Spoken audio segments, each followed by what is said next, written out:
जवाब, ताकि प्राकृतिक संतुलन बना रहे। यह बहुत जरूरी है। मांस और अंडा खाने से शरीर को जरूरी आहार मिलता है और वातावरण के लिए भी यह आवश्यक है, लेकिन आप चाहे मांस खाने और जीव हत्या करने का कोई भी मनगढ़ंत उत्तर दे, इसका सेवन करने का प्रतिफल बहुत भयानक है।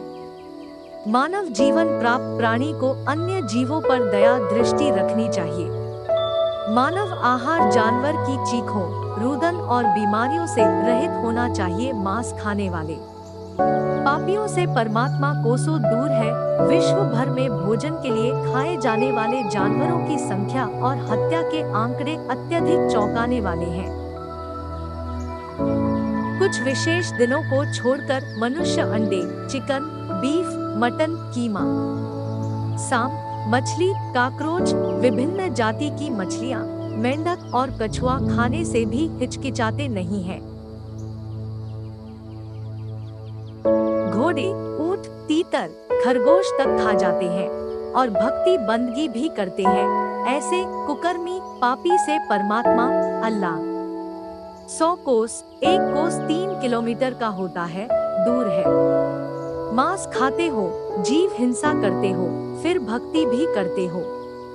यह गलत कर रहे हो। परमात्मा के दरबार में गले में फंद पड़ेगा, यानी दंडित किए जाओगे। अच्छा शाकाहार करो। बासमती चावल पकाओ, उसमें घी तथा खांड, मीठा डालकर खाओ और भक्ति करो। पूरे काम, बुरे, पाप, कर्म त्याग दो। फुलके, पतली पतली छोटी छोटी रोटियों को फुलके कहते हैं।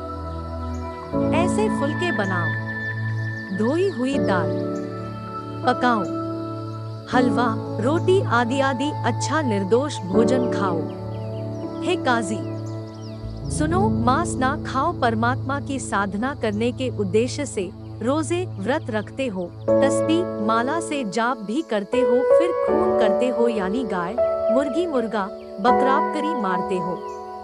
यह परमात्मा के साथ धोखा कर रहे हो। जानवरों को मारकर खाना मानव का नहीं, राक्षसों का आहार है।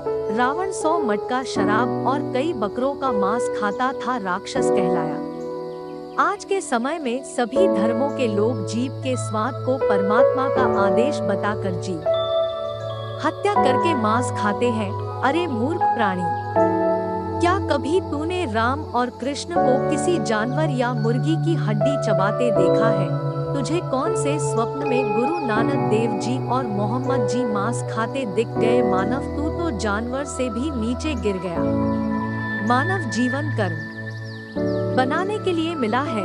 तू तो नित दिन कर्म बिगाड़ रहा है। जैसा खाओगे वैसा हो जाएगा। मन जीव हत्या कर उसका सेवन करने वालों में दया भाव नहीं रहती, तभी तो जीव हत्या करने वाला कसाई और खाने वाला मांसाहारी प्राणी कहलाता है। जो व्यक्ति मांस भक्षण करते हैं, समझाने से भी नहीं मानते, वह तो महापाप के भागी है तथा घोर नरक में गिरेंगे, क्योंकि मांस चाहे गाय, हिरनी तथा मुर्गी आदि किसी प्राणी का है। जो व्यक्ति मांस खाते हैं वह नरक के भागी होते हैं। पृथ्वी पर मौजूद सभी जीव जंतु परमात्मा की संतान हैं। विश्व के सब प्राणी परमात्मा कबीर जी की आत्मा है। जिनको मानव, स्त्री, पुरुष का जन्म मिला हुआ है, वे भक्ति के अधिकारी हैं। काल ब्रह्मा यानी ज्योति निरंजन ने सब मानव को काल जाल में रहने वाले कर्मों पर दृढ़ कर रखा है।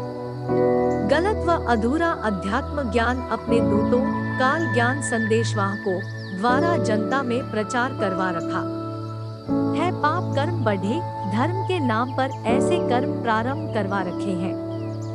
जैसे हिंदू श्रद्धालु भैरव, भूत, माता आदि की पूजा के नाम पर बकरे, मुर्गे, झोटे, भैंसे आदि आदि की बलि देते हैं, जो पाप के अतिरिक्त कुछ नहीं है। इसी प्रकार मुसलमान अल्लाह के नाम पर बकरे, गाय, मुर्गे आदि की कुर्बानी देते हैं, जो कोरा पाप है।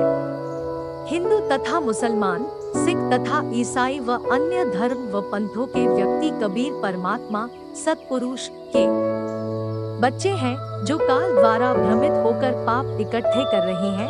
कबीर जी ने दोनों धर्मों को दया भाव रखने को कहा। कबीर परमात्मा ने कहा कि दोनों हिंदू तथा मुसलमान धर्म दया भाव रखो। मेरा वचन मानो कि सूअर तथा गाय में एक ही बोलनहार है, यानी एक ही जीव है। न गाय खाओ न सूअर खाओ। आज कोई पंडित के घर जन्मा है तो अगले जन्म में मुल्ला के घर जन्म ले सकता है। इसलिए आपस में प्रेम से रहो। हिंदू झटके से जीव हिंसा करते हैं, मुसलमान धीरे धीरे जीव मारते हैं। उसे हलाल किया कहते हैं। यह पाप है, दोनों का बुरा हाल होगा। बकरी, मुर्गी, कुकड़ी, गाय, गधा, सूअर को खाते हैं।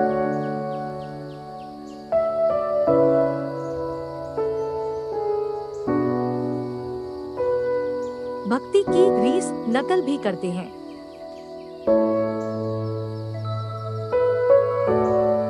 ऐसे पाप करने वालों से परमात्मा अल्लाह दूर है, यानी कभी परमात्मा नहीं मिलेगा। नरक के भागी हो जाओगे। पाप ना करो।